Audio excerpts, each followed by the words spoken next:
नमस्कार साथियों, मैं आपका दोस्त विष्णु कुमार आप सभी दोस्तों का हार्दिक स्वागत करता हूं, अभिनंदन करता हूं भारत के सबसे बड़े online education platform Rajasthan exam पर। साथियों, कैसे आप सभी? मैं आपका दोस्त विष्णु कुमार आरपीएससी के लिए और आरएसएम एसएसबी बोर्ड के लिए आपके साथ लगातार बना हुआ हूं। साथियों, मैं आपके लिए राजस्थान ज्योग्राफी, इंडियन ज्योग्राफी और वर्ल्ड ज्योग्राफी के स्पेशल सेशन लेता हूं।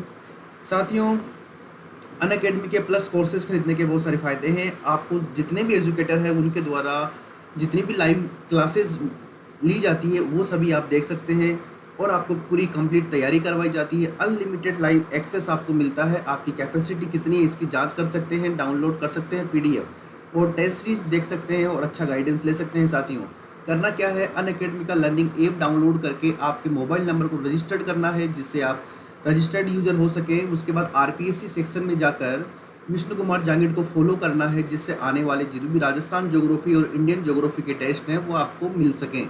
ये फ्री ऑफ कॉस्ट होते हैं। साथियों अगर 24 मंथ्स के लिए आप कोई प्लान लेते हैं तो केवल 350 रुपये महीना, ओनली 350 रुपीज़ पर मंथ में आप क्या ले सकते हैं, अनअकैडमी का जो है प्लस कोर्सेज परचेज कर सकते हैं और ये इससे सस्ता कुछ नहीं हो सकता। साथियों अगर आप विष्णु वन कोड का यूज करते हैं तो आपको 10% एक्स्ट्रा डिस्काउंट मिलता है। साथियों, हमारा जो टॉपिक चल रहा था उस टॉपिक का नाम है राजस्थान के अंदर वन और वन्य जीव। वन और वन्य जीव के अंदर हमने देख लिया था, कल हमारे नेशनल पार्क हो गए थे और हमारे जो टाइगर रिजर्व थे उनकी चर्चा हो चुकी थी। साथियों, उसके बाद में हम आज जो है राजस्थान के अभयारण्यों की चर्चा करने वाले हैं कि राजस्थान के जो अभयारण्य हैं वो कहाँ कहाँ पर है और उनकी क्या स्थिति है, इसके बारे में आज चर्चा करेंगे। तो स्वागत है एक बार पुनः आप सभी दोस्तों का। साथियों, आ जाइए राष्ट्रीय मरु उद्यान पर। साथियों, अभयारण्य के अंदर हमने एक अभयारण्य देखा था साथियों जिसका नाम था कल सरिस्का अभयारण्य, उसके बारे में हमने चर्चा करी थी। आज है हमारा राष्ट्रीय मरु उद्यान। नंबर 1 बात क्या है साथियों, ये जैसलमेर और बाड़मेर के अंदर फैला हुआ है। कहाँ पर फैला हुआ है? ये आपके जैसलमेर और बाड़मेर के अंदर आपका एक्सटेंडेड है राष्ट्रीय मरु उद्यान यानी नेशनल डेजर्ट पार्क। ये आपका जैसलमेर है, ये आपका बाड़मेर है, इस जगह पर ये आपका ये पार्क है। दूसरी बड़ी बात है, ये राजस्थान का सबसे बड़ा अभयारण्य है। राजस्थान का क्षेत्रफल के आधार पर सबसे बड़ा अभयारण्य है। ये बात समझ में आई आपको? इसका जो क्षेत्रफल है वो 3161 वर्ग किलोमीटर के आसपास है यानी स्क्वायर किलोमीटर इसके आसपास, यानी आप कह सकते हो कि लगभग 3000 वर्ग किलोमीटर में फैला हुआ एक अभयारण्य है जिसका नाम है राष्ट्रीय मरु उद्यान। और ये राष्ट्रीय मरु उद्यान आपके जैसलमेर और बाड़मेर में फैला हुआ है। दूसरी बात आपको ये ध्यान रखनी है साथियों, इसके ऊपर लिखा है राष्ट्रीय मरु उद्यान। राष्ट्रीय का मतलब है नेशनल डेजर्ट पार्क। इसका मतलब ये है कि राष्ट्रीय अगर आगे लगा है इसका मतलब ये नहीं है कि ये क्या ये क्या है कि ये नेशनल पार्क है। राष्ट्रीय मरु उद्यान नाम है लेकिन ये क्या है, एक अभयारण्य है। और आप जानते हैं जितनी भी सेंचुरीज होती है उनका मैनेजमेंट स्टेट गवर्नमेंट करती है, न कि सेंट्रल गवर्नमेंट। देखिए साथियों, राजस्थान का सबसे बड़ा अभयारण्य है। इसे 1980 के अंदर अभयारण्य का दर्जा दिया गया था। इसे 1980 के अंदर सेंचुरी का टैग मिला है साथियों। और यहाँ पर सबसे ज़्यादा आकर्षण का केंद्र क्या है? एक तो है पीवड़ा सांप। आपको मैंने बताया था राजस्थान, हम जब डेजर्ट वाला पार्ट पढ़ रहे थे तब हमने बताया था कि यहाँ पर एक पीले कलर का सांप मिलता है जैसलमेर में जिसे बोलते हैं पीवड़ा सांप। वो यहाँ पर ज़्यादा मिलता है और मिलता है आपके राजस्थान का राज्य पक्षी गोडावण। ठीक है साथियों, you can see the picture here. आप यहाँ पिक्चर देख सकते हैं। ये कितने आपके ये जो हिरण है ये बिल्कुल यहाँ पर घास, ये जो ग्रास लैंड है इसके ऊपर अपनी पेट पूजा कर रहे हैं। ये कुछ आपको वेजिटेशन दिखाई दे रही है, ये कुछ पेड़ पौधे दिखाई दे रहे हैं आपको। ठीक है साथियों, तो ये है आपका क्या, राष्ट्रीय मरु उद्यान। अब देखो, इसी मरु उद्यान के अंदर ओकलवुड फॉसिल पार्क और लाठी सीरीज क्षेत्र है।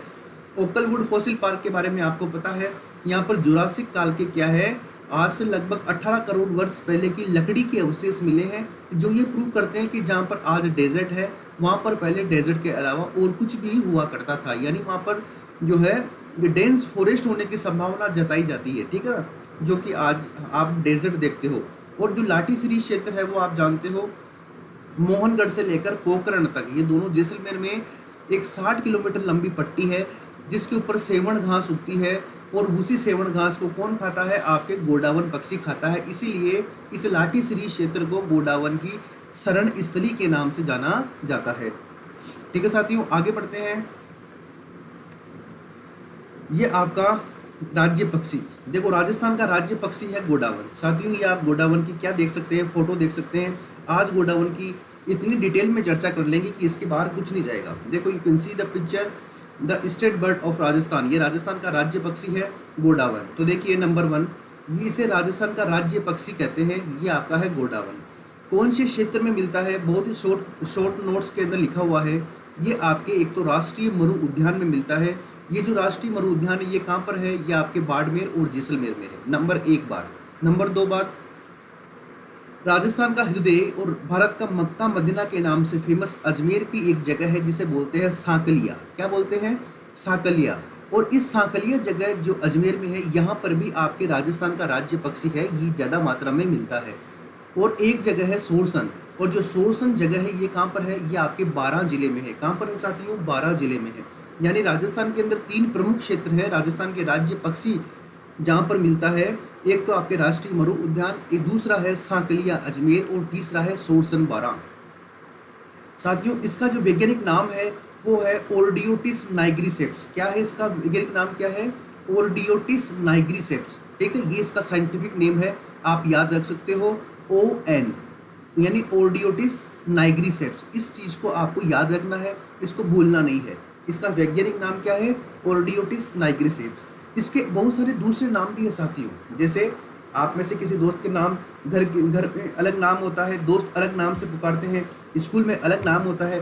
ठीक है, वैसे ही इसका भी अलग अलग नाम है साथियों। इसे बोलते हैं भारतीय शुतुरमुर्ग। क्या बोलते हैं, ये थोड़ा ऊंचाई में होता है ये पक्षी, इसलिए इसे क्या बोलते हैं, भारतीय शुतुरमुर्ग बोलते हैं।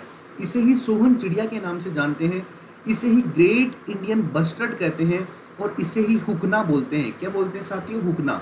ये सभी इसी के नाम है। इनका आप ध्यान रखिएगा, एग्जाम पॉइंट ऑफ व्यू से बहुत ज़्यादा महत्वपूर्ण है। भारतीय शुतुरमुर्ग, सोहन चिड़िया, ग्रेट इंडियन बस्टर्ड और हुकना। आगे चलते हैं साथियों। वर्तमान में हम बात करें तो पूरी दुनिया में, यानी ऑल ओवर वर्ल्ड के अंदर इनकी संख्या कितनी है, केवल 150 है। कितना है, केवल 150 है। और इसका 80%, यानी पूरी दुनिया के अंदर 150 इनकी संख्या है, और इसका 80% आपके कहाँ पर है, जैसलमेर में है। और जैसलमेर कहाँ पर है, राजस्थान का सबसे बड़ा जिला है। साथियों, 1 नवंबर 1980 को इस पक्षी के ऊपर डाक टिकट भी जारी किया गया था। देखिए कितना इंपॉर्टेंट पक्षी है ये। 1980 के अंदर डाक टिकट जारी हो गया था इस आपके गोडावन पे। साथियों, इसके लिए, इसको बचाने के लिए, अब चूंकि इसकी संख्या कितनी है पूरे विश्व में, 150 है, तो इसको बचाने के लिए प्रोजेक्ट ग्रेट इंडियन बस्टर्ड लागू किया गया है। क्या लागू किया गया है, प्रोजेक्ट ग्रेट इंडियन बस्टर्ड। और ये कब शुरू किया गया है, ये आपके 5 जून 2013 को शुरू किया गया है। और कहाँ से शुरू किया गया है, राष्ट्रीय मरु उद्यान से ये स्टार्ट किया गया है। तो इस बात का ध्यान रखिए कि गोडावन की संख्या कम हो रही है, इस बात पर चिंता जाहिर करने के लिए या इस बात से चिंतित होकर इनकी संख्या को बढ़ाने के लिए 5 जून 2013 को मरु उद्यान राजस्थान से प्रोजेक्ट ग्रेट इंडियन बस्टर्ड शुरू किया गया है। ये 2013 में शुरू हुआ था। नेक्स्ट देखिए, इसी गोडावन को बचाने के लिए गोडावन संरक्षण परियोजना, यानी गोडावन कंजर्वेशन प्रोजेक्ट, ये कब शुरू किया गया, ये आपके 2018 में शुरू किया गया है। ये कितने साल के लिए शुरू किया गया है, ये 35 वर्षों के लिए शुरू किया गया है। इसके अंदर क्या करेंगे साथियों, आपके जैसलमेर में एक जगह है जिसका नाम है रामदेवरा, और सोरसन एक जगह है जो आपके कहाँ पर है, 12 में है। इन दोनों जगह पर गोडावन के लिए हैचिंग सेंटर बनेंगे। अब आप बोलोगे साहब हैचिंग सेंटर क्या होता है, ये तो बताइए। तो दोस्तों क्या होता है, गोडावन पक्षी अंडे देता है, और अंडे देने के बाद उसका अंडे की साइज इतनी मोटी होती है तो लोग क्या करते हैं, उस अंडे का शिकार कर लेते हैं और गोडावन का भी शिकार कर लेते हैं। और साथ ही साथ कुछ लोग क्या करते हैं, या फिर जो पक्षी दूसरे जानवर होते हैं वो उन जो अंडे होते हैं उनको खा जाते हैं। तो साथियों, इस गोडावन संरक्षण परियोजना में क्या होगा, उन अंडों को सहेज कर रखा जाएगा, यानी साइंटिफिक तरीके से उनको रखा जाएगा, और उनसे जब तक चूजे बाहर नहीं निकल जाते तब तक उनके लिए उनका ध्यान रखा जाएगा। इसे ही बोलते हैं हैचिंग सेंटर। साथियों, एक लास्ट पॉइंट है आपके राजस्थान के जो राज्य पक्षी है इसके बारे में, कि 1980 में, यानी 1980 ऐसा पहला साल था जब राजस्थान की राजधानी और भारत के गुलाबी शहर जयपुर के अंदर इसके संरक्षण के लिए एक इंटरनेशनल समिट हुई थी, यानी एक अंतर्राष्ट्रीय सम्मेलन हुआ था 1980 में। कहाँ पर हुआ था, जयपुर में हुआ था। किसके लिए हुआ था, गोडावन संरक्षण के लिए हुआ था साथियों। तो ये थी आपके राजस्थान के राज्य पक्षी के बारे में बात। मुझे उम्मीद है आपको बढ़िया तरीके से समझ आ गया होगा। साथियों अब बात करते हैं, मैंने आपको बताया कि राजस्थान के अंदर 27 सेंचुरीज है, यानी अभ्यारण्य कितने हैं? 27। सबसे पहले उन अभ्यारण्य के हम नाम देखते हैं। तो देखो, सबसे पहले हम चलते हैं दक्षिणी राजस्थान में। दक्षिणी राजस्थान का मतलब क्या है? उदयपुर, डूंगरपुर, बांसवाड़ा, प्रतापगढ़, चित्तौड़गढ़, राजसमंद और सिरोही। तो देखते हैं, सबसे पहले हम बात करते हैं उदयपुर। उदयपुर में देखिए, पूर्ण रूप से उदयपुर के अंदर 3 क्या है आपके अभ्यारण्य है। एक का नाम है सज्जनगढ़, दूसरे का नाम है जयसमंद अभ्यारण्य और तीसरे का नाम है फुलवारी की नाल अभ्यारण्य। समझ गए होंगे आप। पूर्ण रूप से उदयपुर में स्थित 3 अभ्यारण्य हैं। Number 1 Sajjangarh, number 2 Jaisamand, number 3 फुलवारी की नाल। ध्यान रखिए, जयसमंद एक आपके झील भी है जिसे ढेबर झील के नाम से जाना जाता है। नंबर 4 हम बात करें, उदयपुर के थोड़ा पश्चिम में चलते हैं तो सिरोही जिला आता है और सिरोही जिले में एक अभ्यारण्य है जिसका नाम है माउंट आबू। माउंट आबू अभ्यारण्य कहाँ पर है? सिरोही में है। नंबर 5 थोड़ा सा ऊपर चलते हैं तो आपकी ये पाली है, ये राजसमंद है और ये उदयपुर है, यानी पाली, राजसमंद और उदयपुर के बीच में नंबर 5 जो है एक अभ्यारण्य है जो मुख्य रूप से कुंभलगढ़ जो राजसमंद है इसके अंदर ज़्यादा इसका क्षेत्र स्थित है और इस अभ्यारण्य का नाम है कुंभलगढ़ अभ्यारण्य। क्या नाम है इसका? कुंभलगढ़ अभ्यारण्य। और ये कितने जिलों में फैला हुआ है? ये आपके 3 जिलों में फैला हुआ है। आप देख पा रहे हो इस मैप में, एक है आपके राजसमंद, एक है आपके उदयपुर और एक है आपके पाली, यानी इन 3 जिलों में फैला हुआ अभ्यारण्य है कुंभलगढ़। इसी तरह से आगे बढ़ते हैं, दक्षिण राजस्थान में एक अभ्यारण्य है जो आपके, ये देखो, ये आपके दिखाई दे रहा है प्रतापगढ़, ये आपके उदयपुर और ये आपके चित्तौड़गढ़, यानी इन तीनों जिलों के अंदर फैला हुआ एक अभ्यारण्य है। वो बड़ा ही फेमस है, उड़न गिलहरियों के लिए फेमस है। ठीक है, अभी इनके बारे में और आगे चर्चा करेंगे, अभी केवल नाम देख रहे हैं। इसका नाम है सीता माता सेंचुरी, यानी सीता माता अभ्यारण्य, जो कि आपके प्रतापगढ़ में, चित्तौड़गढ़ में और उदयपुर में स्थित है। उसके बाद में चलते हैं हम चित्तौड़गढ़ में। साथियों, चित्तौड़गढ़ के अंदर देखते हैं हम, तो चित्तौड़गढ़ में हम देख रहे हैं कि चित्तौड़गढ़ में मुख्य रूप से 2 अभ्यारण्य हैं जो पूर्ण रूप से चित्तौड़ में स्थित है। एक का नाम है बस्सी अभ्यारण्य और एक का नाम है भैंसरोडगढ़ अभ्यारण्य। बस्सी एक जयपुर में है, एक चित्तौड़ में है। जो बस्सी अभ्यारण्य है वो कहाँ पर है? चित्तौड़गढ़ में है। और एक अभ्यारण्य है भैंसरोडगढ़ जो कहाँ पर है? चित्तौड़गढ़ में है। तो साथियों, ये 8 अभ्यारण्य हमने देखे दक्षिणी राजस्थान के। आगे चलते हैं, अब देखते हैं दक्षिणी पूर्वी राजस्थान के। दक्षिण पूर्वी राजस्थान का मतलब है हाड़ौती का पठार। हाड़ौती के पठार पर देखिए 5 अभ्यारण्य हैं बड़े महत्वपूर्ण। देखते हैं, एक तो देखते हैं हम कोटा और झालावाड़। मुकुंदरा का जो एक हिस्सा है उसे आप बोलते हो दर्रा अभ्यारण्य, और दर्रा अभ्यारण्य कहाँ पर है? आपके कोटा और झालावाड़ में है। दर्रा अभ्यारण्य का बहुत सारा पार्ट किसके अंदर शामिल हो गया? मुकुंदरा टाइगर रिजर्व में शामिल हो गया, जो कि एक नेशनल पार्क है, राष्ट्रीय उद्यान। आप जानते हो अभ्यारण्य का मैनेजमेंट स्टेट गवर्नमेंट करती है, जबकि नेशनल पार्क का मैनेजमेंट सेंट्रल गवर्नमेंट करती है। उसके बाद में आगे चलते हैं, यहाँ से आप पता है आपको कि राजस्थान के अंदर भैंसरोडगढ़ से चंबल नदी एंटर करती है और कोटा बूंदी होती हुई सवाई माधोपुर होते हुए आगे निकलती है। तो साथियों, इस चंबल नदी के ऊपर 2 अभ्यारण्य हैं। एक का नाम है जवाहर सागर अभ्यारण्य, जो कि आपके ये जो कोटा वाला भाग है इसमें, जो बूंदी वाला हिस्सा है इसमें, और जो आपके चित्तौड़गढ़ वाला हिस्सा है इसके अंदर आपके एक अभ्यारण्य है जिसका नाम है जवाहर सागर अभ्यारण्य। उसके आगे चलते हैं, जहाँ जहाँ से चंबल नदी बहती है इस चंबल नदी पर एक अभ्यारण्य है जिसका नाम है राष्ट्रीय चंबल अभ्यारण्य। ये जो राष्ट्रीय चंबल अभ्यारण्य है ये आपके मध्य प्रदेश में है, ये आपके राजस्थान में है और ये आपके उत्तर प्रदेश में है। और राजस्थान में कहाँ कहाँ पर है? जहाँ जहाँ से आपकी चंबल नदी बहती है वहाँ वहाँ से राष्ट्रीय चंबल अभ्यारण्य वहाँ पर स्थित है। तो देखिए, कोटा और बूंदी, सवाई माधोपुर, धौलपुर, करौली, इन सभी जगह पर राष्ट्रीय चंबल अभ्यारण्य है, जो कि आपके घड़ियालों के लिए, ऊद बिलाव के लिए और गंगा डॉल्फिन के लिए प्रसिद्ध है। उसके बाद में चलते हैं हम बारा में। बारा में आप जानते हो यहाँ पर एक नदी आती है जिसका नाम है परवन नदी, और इसी परवन नदी के किनारे बारा के अंदर शेरगढ़ अभ्यारण्य है जो कि बारा में है। उसके बाद में देखते हैं हम बूंदी में एक अभ्यारण्य है जिसका नाम है रामगढ़ विषधारी। ये प्रश्न कई बार आया है, इस प्रकार के अभ्यारण्य कौन सा है जो कि टाइगर प्रोजेक्ट नहीं होने के बावजूद भी वहाँ पर टाइगर जो है विचरण करते हैं? उसका नाम है रामगढ़ विषधारी। तो साथियों, अभी तक हमने 13 अभ्यारण्य के नाम देखे हैं जो कि आपके दक्षिणी राजस्थान और दक्षिण पूर्वी राजस्थान में है। अब हम बात करते हैं पूर्वी राजस्थान की। साथियों पूर्वी राजस्थान के अंदर सबसे पहले हम बात करें धौलपुर की, तो धौलपुर के अंदर 3 अभयारण्य हैं। नाम याद रखना इनका, रामसागर, वन विहार और केसरबाग। रामसागर, वन विहार और केसरबाग। साथियों पिछली बार लेब असिस्टेंट का जो एग्जाम हुआ था अधीनस्थ बोर्ड का, उसके अंदर रामसागर अभयारण्य कौन से जिले में है इतना सा पूछा था। तो ये कौन से जिले में है? धौलपुर जिले में है, जो कि राजस्थान का सबसे छोटा जिला है और इसका पुराना नाम कोठी है, कोठी। तो ये रामसागर, वन विहार और केसरबाग कहाँ पर है? आपके धौलपुर में है। उसके बाद में थोड़ा सा ऊपर चलते हैं भरतपुर में, तो भरतपुर में हम देखते हैं एक अभयारण्य है जिसका नाम है बंद बारेठा। क्या नाम है मेरे प्यारे साथियों? बंद बारेठा। उसके बाद में हम चलते हैं आपके सवाई माधोपुर में। सवाई माधोपुर में 2 अभयारण्य हैं, ये देखो, नंबर 18 और नंबर 19। नंबर 18 जो अभयारण्य है उसका नाम है सवाई मानसिंह अभयारण्य, क्योंकि सवाई माधोपुर की स्थापना माधो सिंह ने करी थी, तो यहाँ पर एक मानसिंह अभयारण्य बनाया है। और एक अभयारण्य है यहाँ पर सवाई माधोपुर अभयारण्य, यानी जिले के नाम पर ही अभयारण्य है जिसका नाम है सवाई माधोपुर अभयारण्य।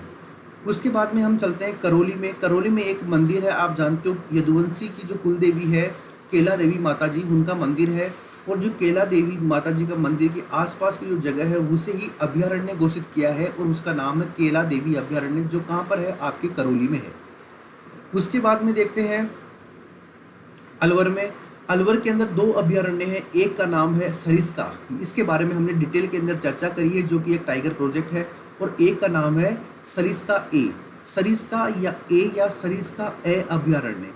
ये भी कहाँ पर है? आपके अलवर में है, क्योंकि ये देखो 21 और 22 कहाँ पर मार्किंग की गई है? राजस्थान के सिंह द्वार में मार्किंग की गई है, जिसका नाम क्या है? अलवर। और साथियों इसकी अलवर की हम बात करें तो देखो इसका नाम है सरिस्का ए अभयारण्य, जिसकी स्थापना 2012 में की गई थी। और इसका क्षेत्रफल कितना है? केवल 3 स्क्वायर किलोमीटर है, केवल 3 स्क्वायर किलोमीटर एरिया के अंदर फैला हुआ है सरिस्का ए अभयारण्य। साथियों राजस्थान का सबसे छोटा अभयारण्य कौन सा है? उसका नाम है सरिस्का ए अभयारण्य। बात समझ में आ रही है? और राजस्थान का सबसे बड़ा अभयारण्य कौन सा है? उसका नाम है राष्ट्रीय मरु उद्यान। ठीक है साथियों, आगे बढ़ते हैं। उसके बाद में हम देखते हैं जयपुर वाला एरिया। तो देखिए जयपुर के अंदर 2 अभयारण्य हैं आपके, नंबर 23 और 24। राजस्थान की राजधानी जयपुर के अंदर एक अभयारण्य है जिसका नाम है जम्बुआ रामगढ़ अभयारण्य। क्या नाम है साथियों? जम्बुआ रामगढ़ अभयारण्य, जिसकी स्थापना 1982 में 1982 में की गई थी। ये धोकड़ा के जो वन है इसके लिए बड़ा प्रसिद्ध है। और यहाँ पर 2, एक तो हवा होदी नामक क्षेत्र जो कि एक शिकार का क्षेत्र है, ये प्रसिद्ध है। और यहाँ पर रामगढ़ बांध प्रसिद्ध है। रामगढ़ बांध से तो आप सभी लोग परिचित होंगे, जो कि अभी अतिक्रमण का शिकार है। और रामगढ़ बांध में जो नदी आती है उसका नाम है बाणगंगा। नंबर 24 की बात करें तो यहाँ पर एक अभयारण्य है जिसका नाम है नाहरगढ़ अभयारण्य। और इस नाहरगढ़ अभयारण्य का क्षेत्रफल है 52 किलोमीटर स्क्वायर, ठीक है, यानी 52 स्क्वायर किलोमीटर या वर्ग किलोमीटर। और साथ ही ये जो नाहरगढ़ है ये आपके एक बायोलॉजिकल पार्क है। मैं आपको बताऊंगा राजस्थान के अंदर कितने बायोलॉजिकल पार्क है इन अभयारण्य के बाद में, ठीक है। और इसे जैविक उद्यान यानी बायोलॉजिकल पार्क 2016 में डिक्लेयर किया गया था। तो ये 2 जयपुर के हो गए, टोटल हमने देख लिए हैं 24। अब 25 देखते हैं।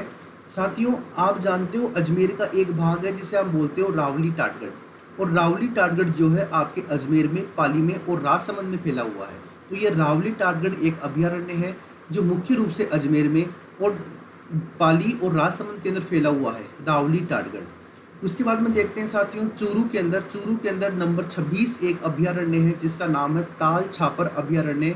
और पिछली बार राजस्थान पुलिस के अंदर पूछा गया था काले हिरण के लिए कौन सा अभयारण्य प्रसिद्ध है, जो ताल छापर है ये आपके चूरू में है। उसके बाद में 27 नंबर का देखें तो ये है आपके राष्ट्रीय मरु उद्यान, जिसके बारे में हमने बढ़िया चर्चा अभी करी है। राजस्थान का सबसे बड़ा अभयारण्य है, ये जैसलमेर और बाड़मेर में फैला हुआ है। तो साथियों इस तरह से ये 27 अभयारण्य के नाम और मैप के साथ मैंने आपको क्या बताया, इनके बारे में विस्तृत चर्चा करी है। अब कुछ विशेष अभयारण्य हैं जिनके बारे में आपको जानना जरूरी है। तो आओ चलते हैं सीता माता अभयारण्य। साथियों सीता माता अभयारण्य प्रतापगढ़, चित्तौड़गढ़ और उदयपुर में है। यानी सीता माता अभयारण्य कितने जिलों में फैला हुआ अभयारण्य है? 3 जिलों में फैला हुआ अभयारण्य है। साथियों एक जानवर होता है चीतल, इसे चीतल की मातृभूमि कहते हैं क्योंकि चीतल जो है यहाँ पर ज़्यादा संख्या में मिलता है। यहाँ पर सागवान के वन बहुत ज़्यादा संख्या में मिलते हैं। यहाँ पर एंटीलोप प्रजाति का एक चोसिंगा जीव पाया जाता है जो यहाँ पर ज़्यादा मिलता है, और इस अभयारण्य में सबसे ज़्यादा औषधीय पादप है। इस अभयारण्य में सबसे ज़्यादा क्या है, औषधीय पादप है। You can see the picture here, कितना ब्यूटीफुल लग रहा है, ये इतना नेचर है यहाँ पे कि आपको यहाँ पर जाने के बाद ये एहसास नहीं होगा कि आप राजस्थान में हो या फिर वेस्टर्न घाट पर हो, यानी पश्चिमी घाट पर हो। इतना ज़्यादा अच्छा है, इतना ज़्यादा नेचुरल है, बहुत ज़्यादा मात्रा में यहाँ पर पेड़ पौधे हैं, औषधीय पादप ज़्यादा है। साथियों यहाँ पे सबसे ज़्यादा बायोडाइवर्सिटी है, क्योंकि अगर ज़्यादा मात्रा में औषधि है, अच्छी वर्षा होती है और अच्छे वृक्ष मिलते हैं, तो साथियों यहाँ पर सबसे ज़्यादा क्या है, बायोडाइवर्सिटी है। साथियों 2019 की एक एग्जाम में पूछा गया था लखिया भाटा क्या है। 2019 की एक एग्जाम में पूछा गया था अधीनस्थ बोर्ड के द्वारा कि लखिया भाटा क्या है। तो साथियों ये क्या है, प्रागैतिहासिक काल की पत्थर पर एक नक्काशी मिली है।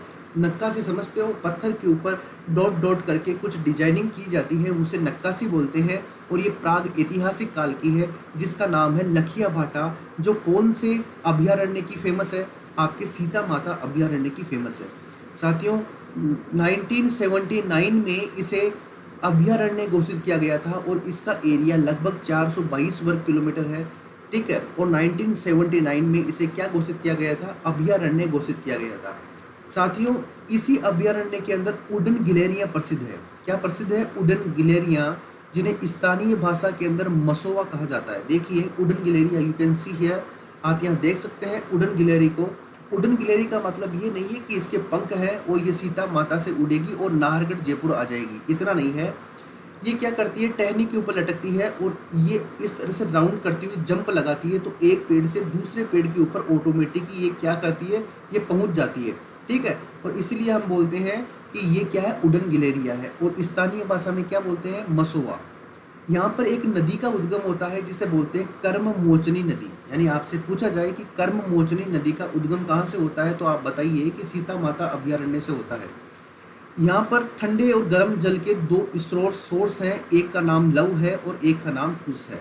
और इसी अभयारण्य से जाखम नदी गुजरती है। और आप जानते हो जाखम नदी जहाँ से गुजरती है तो वहाँ पर एक अनुपुरा गांव में एक आपके जाखम बांध बनाया गया है, जिसकी ऊंचाई 81 मीटर है, जो कि राजस्थान का सबसे बड़ा बांध है और जाखम नदी पर है। और जाखम बांध इसे कहते हैं। ये जो जाखम बांध है ये भी आपके सीता माता अभयारण्य में ही शामिल है। साथियों इसी तरह से आगे बढ़ते हैं, कुंभलगढ़ अभयारण्य। आप देख सकते हो कुंभलगढ़ अभयारण्य भी राजस्थान के 3 जिलों में फैला हुआ है। सबसे ज़्यादा तो वो आपके राजसमंद में है, फिर उसका कुछ हिस्सा उदयपुर में है और कुछ हिस्सा पाली जिले में है। साथियों आप देखिए कितना ग्रीन आपको दिखाई दे रहा है, कितना शानदार दिखाई दे रहा है।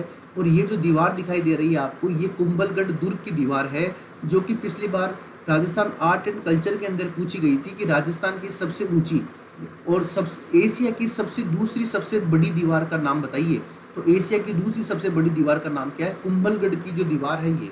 अब इसकी लंबाई कितनी है, इसकी लंबाई 36 किलोमीटर है। और साथियों इसकी चौड़ाई इतनी है कि यहाँ पर 4 घोड़े एक साथ दौड़ सकते हैं। कितने घोड़े एक साथ दौड़ सकते हैं, यहाँ पर 4 घोड़े एक साथ दौड़ सकते हैं मेरे प्यारे साथियों। और ये जो अभयारण्य है आगे कुंभलगढ़, ये भेड़ियों के लिए विश्व प्रसिद्ध है। किसके लिए फेमस है साथियों, ये भेड़ियों के लिए बहुत ज़्यादा फेमस है, ध्यान रखना। और इसी अभयारण्य में जो पाली वाला क्षेत्र है वहाँ पर रणकपुर जैन मंदिर है। कौन से मंदिर है वहाँ पर, रणकपुर जैन मंदिर है, जो कि मथाई नदी के किनारे है। इस बात का विशेष ख्याल रहे, रणकपुर जैन मंदिर आपके पाली में है और ये आपके मथाई नदी के किनारे है। ये देखिए भेड़िया, किस तरह से भेड़िया चिल्ला रहा है। चिल्ला तो इस तरह रहा है कि मुझे बोल रहा है कि मैं भी बाहर आऊँगा और सर मुझे भी आपसे ज्योग्राफी पढ़नी है। मैं इसे कह रहा हूँ भाई आप ज्योग्राफी पढ़ के क्या करोगे, आप तो वहीं रहो, वहीं आपके लिए बेस्ट है। आगे बढ़ते हैं साथियों, सज्जनगढ़ अभयारण्य। साथियों सज्जनगढ़ जो अभयारण्य है ये राजस्थान का दूसरा सबसे छोटा अभयारण्य है। सबसे बड़ी बात क्या है, दूसरा सबसे छोटा अभयारण्य है। और सज्जनगढ़ अभयारण्य है कहाँ पर, आपके उदयपुर में है। कहाँ पर है, उदयपुर में आपके सज्जनगढ़ अभयारण्य है। और इसका एरिया कितना है, लगभग 5 वर्ग किलोमीटर का इसका एरिया है। ये राजस्थान का पहला जैविक पार्क है, जो कि 2015 में बनाया गया था। ये क्या है साथियों, राजस्थान का पहला जैविक पार्क है, जो कब बनाया गया था, 2015 में। जैविक पार्क का मतलब होता है बायोलॉजिकल पार्क। इसी सज्जनगढ़ अभ्यारण्य में एक पहाड़ी है, जैसे मान लीजिए ये सज्जनगढ़ अभ्यारण्य है और यहाँ पर एक पहाड़ी है और इस पहाड़ी को क्या बोलते हैं, बांसदर्रा की पहाड़ियाँ बोलते हैं। क्या बोलते हैं, बांसदर्रा की पहाड़ियाँ। और इसी पहाड़ी के पास में एक झील है यहाँ पर, और इस झील को बोलते हैं जियोन सागर। क्या बोलते हैं, जियोन सागर या टाइगर झील बोलते हैं। साथियों, इसे 1987 के अंदर अभ्यारण्य का दर्जा दिया गया था और ये कहाँ पर है, आपके उदयपुर में है। और इसी सज्जनगढ़ अभ्यारण्य से एक मानसून पैलेस भी फेमस है। कौन सा palace, monsoon palace. Monsoon palace कुछ नहीं है, सज्जन सिंह के द्वारा बनाया गया एक पैलेस है, जहाँ पर बारिश के दिनों में ऐसा लगता है, वर्षा ऋतु में ऐसा लगता है कि वो क्या, कि थोड़ा पहाड़ी के ऊपर बना हुआ है यहाँ पे, ठीक है। तो ऐसा लगता है कि बादल जो है उस पैलेस के अंदर एंटर कर रहे हैं, इसलिए उसे मानसून पैलेस बोलते हैं। और ये सज्जनगढ़ अभ्यारण्य है आपका। साथियों, आ जाओ चलते हैं ताल छापर अभ्यारण्य। ताल छापर अभ्यारण्य आपके चूरू में है और चूरू के अंदर भी कहाँ पर है, सुजानगढ़ में, सुजानगढ़ के अंदर है। ये किसके लिए प्रसिद्ध है, ये काले हिरणों के लिए प्रसिद्ध है। और साथियों, यहाँ पर मोविया साइप्रस रोडबस्टस नामक एक नरम घास मिलती है। क्या नाम है घास का, मोविया साइप्रस रोडबस्टस नामक एक नरम घास मिलती है, जिसके लिए फेमस है। साथियों, एक आपके पक्षी है कुर्जा। कुर्जा ऐसा पक्षी है जो विरह का प्रतीक है। और ये जो कुर्जा पक्षी है, ये कुर्जा पक्षी क्या है, एक विवाहित महिला जब उसका पति विदेश जाता है काम करने के लिए, तो कुर्जा पक्षी को संबोधित करते हुए बताती है कि जाओ और मेरी प्रियतम को ये कहिए कि मैं उन्हें याद कर रही हूँ। तो ये कुर्जा पक्षी है। और इस कुर्जा पक्षी के लिए कौन फेमस है, ताल छापर अभ्यारण्य फेमस है। ऐसा माना जाता है कि गुरु द्रोणाचार्य, जो महाभारत के समय गुरु द्रोणाचार्य थे, उनका निवास स्थान भी कौन सा है, ताल छापर चूरू है। यहाँ पर एक पक्षी ज़्यादा मात्रा में मिलता है जिसका नाम है गलैंड गूंज, गलैंड गूंज। और ये जो गलैंड गूंज है, इसका लोकल नेम, स्थानीय नाम क्या है, सिल्टी सवन। ये आपके ताल छापर अभ्यारण्य है। अब साथियों, हम देखते हैं क्षेत्रफल के आधार पर 5 बड़े अभ्यारण्य और 5 छोटे अभ्यारण्य। तो देखिए, राष्ट्रीय मरु उद्यान, ये राजस्थान का सबसे बड़ा अभ्यारण्य है क्षेत्रफल के आधार पर। दूसरा है कुंभलगढ़ अभ्यारण्य, तीसरा है फुलवारी की नाल, नंबर 4 है सरिस्का और नंबर 5 है रावली टाटगढ़। ये राजस्थान के 5 सबसे बड़े अभ्यारण्य हैं एरिया के हिसाब से, यानी अकॉर्डिंग टू एरिया ये राजस्थान के 5 बड़े अभ्यारण्य हैं। देखिए, राष्ट्रीय मरु उद्यान का एरिया कितना है, 3162 वर्ग किलोमीटर है। कुंभलगढ़ का कितना है, कुंभलगढ़ 3 जिलों में फैला हुआ है, 610 वर्ग किलोमीटर। फुलवारी की नाल उदयपुर में है, 511 वर्ग किलोमीटर। सरिस्का अलवर में है, 492 वर्ग किलोमीटर। रावली टाटगढ़ 3 जिलों में है, जो राजसमंद, आपके पाली और आपके अजमेर में है, 475 वर्ग किलोमीटर। 5 छोटे अभ्यारण्य हैं, सरिस्का इसका एरिया कितना है, 3 वर्ग किलोमीटर। सज्जनगढ़ 5 वर्ग किलोमीटर। ताल छापर 7 वर्ग किलोमीटर। केसरबाग जो धौलपुर में है 14 वर्ग किलोमीटर। और वन विहार जो धौलपुर में है 25 वर्ग किलोमीटर। तो साथियों, ये बात हुई आज कुछ विशेष अभ्यारण्यों की। आज आपने राजस्थान के अभ्यारण्य देखे हैं, इनको आप याद करना, आपकी कॉपी में लिखना। कल हम देखेंगे राजस्थान के बायोलॉजिकल पार्क और राजस्थान के मृग वन और राजस्थान के बारे में कुछ विशेष बातें, जैसे राजस्थान के जो आपके चिड़ियाघर हैं उन सभी की चर्चा करेंगे। और राजस्थान के जो संरक्षित क्षेत्र हैं 14, उनके बारे में हम देखेंगे साथियों। और उसी तरह से आपका टॉपिक आगे बढ़ेगा। तो आज के लिए इतना ही। आप मुझसे लाइव मिल सकते हैं राजस्थान ज्योग्राफी क्लास में वाईफाई 2.0 पर, और राजस्थान इंडियन ज्योग्राफी और राजस्थान ज्योग्राफी का अगर आपको टेस्ट देना है तो आप मुझसे रात को 9 बजे मिल सकते हैं अनअकैडमी के लर्निंग ऐप पर RPSC सेक्शन में। तो साथियों, आज के लिए इतना ही। स्वस्थ रहिए, खुश रहिए, मस्त रहिए और अपनी तैयारी को लगातार आगे बढ़ाइए। मिलते हैं जल्दी ही। जय हिंद, जय भारत।